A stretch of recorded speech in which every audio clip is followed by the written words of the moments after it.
Friends, climate change पर इस वैश्विक मंथन के बीच मैं भारत की ओर से इस चुनौती से निपटने के लिए 5 अमृत तत्व रखना चाहता हूं, पंचामृत की सौगात देना चाहता हूं।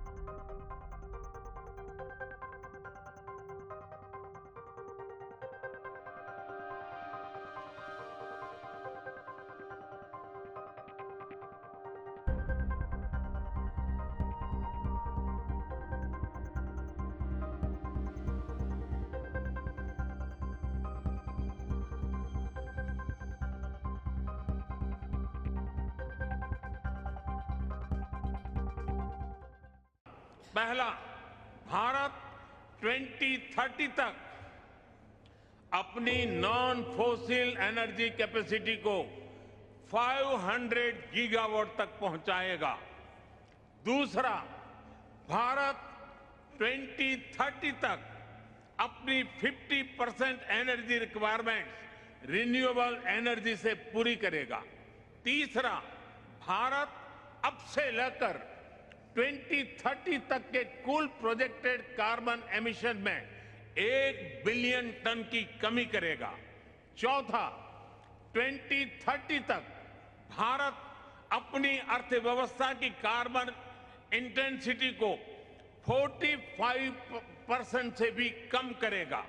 और पांचवा, वर्ष 2070 तक भारत नेट जीरो का लक्ष्य हासिल करेगा।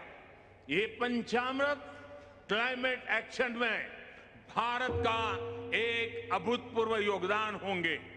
फ्रेंड्स, ये सच्चाई हम सभी जानते हैं कि क्लाइमेट फाइनेंस को लेकर आज तक किए गए वायदे खोखले ही साबित हुए हैं।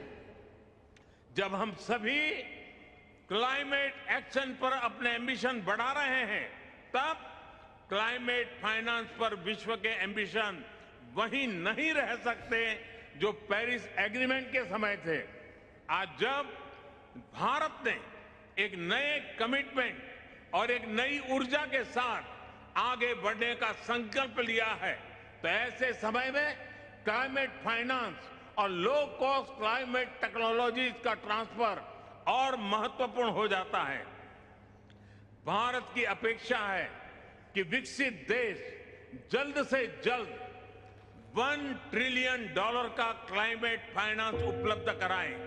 आज आवश्यकता है कि जैसे हम क्लाइमेट मिटिगेशन में हुई प्रगति को ट्रैक करते हैं, वैसे ही हम क्लाइमेट फाइनेंस को भी ट्रैक करें।